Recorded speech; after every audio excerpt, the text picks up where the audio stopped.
Job market's wrecked. Housing market's wrecked. Economy's wrecked. Everything seems to be wrecked, but I tell you who's not wrecked. Billionaires, rich people. All these people at the top, these politicians that are getting all those kickbacks. Their lives aren't wrecked. How come whenever the government bails somebody out, it's never the people, it's never Social Security, it's never medical care, it's never food for the hungry or the unsheltered, it's never those that are in poverty, it's for the rich. And whose taxpayers go to that? Our taxpayer dollars. What am I funding when I pay taxes? I'm funding them. I'm funding their lifestyle. Whether it's consumption tax, it's federal tax, state tax, property tax, auto tax, insurances, middle people. I'm funding the lifestyles of the rich and famous. And here I am begging for a scrap at the table, begging for a piece of bread.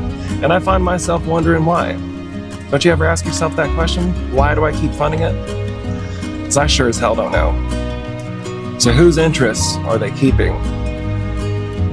All their actions, funding a ballroom with our taxpayer dollars, funding genocide through Israel, funding their weapons packages with our money, funding a war in Iran, hurting the world economy by closing the Strait of Hormuz, which our actions is what resulted in that.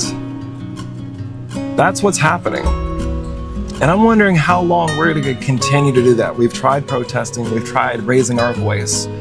We've had No Kings protests, millions of us showing up in the streets, lots of groups still showing up in the streets on a weekly basis. What effect has it had? Now you see warehouses burning down, you see assassination attempts left and right. You know, the last president before Trump with an assassination attempt was George W. Bush, when a guy tried to throw a dud grenade at him. All of a sudden, President Trump has 3 assassination attempts, more than any president in US history. And why is that? Why all this political violence? Why all this property destruction? Because we're fucking tired. We're tired of begging for scraps. We're tired of begging for workers' rights. We're tired of you, year after year, especially since COVID, getting richer and richer, inflating everything, shrinkflation, inflation, corporate greed. We are tired of you taking from us, exploiting us. Enough is enough. I'm tired of playing the game. I'm not paying your taxes. I'm gonna lose my home. That's fine, fucking take it. I was a soldier, I'll get right there on the street and I'll just walk. I got my own 2 legs. Because at least I am walking with the integrity and the moral compass to know that I'm no longer gonna contribute to this system. I have the mindset and luxury to do that. Not everybody does, and I understand that. But I'm sick and tired of seeing all these people struggle. Us trying to raise our voice and supposedly electing people that are representatives of our needs. And once they get there, they get their own corporate payouts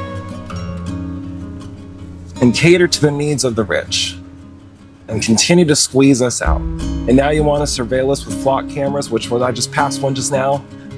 AI. Cars in 2027 are not even going to start if they think you're hurt or drunk or incapacitated and unable to drive the vehicle. Complete control. Everything's a subscription. Can't own anything anymore. Video games, subscription services, software.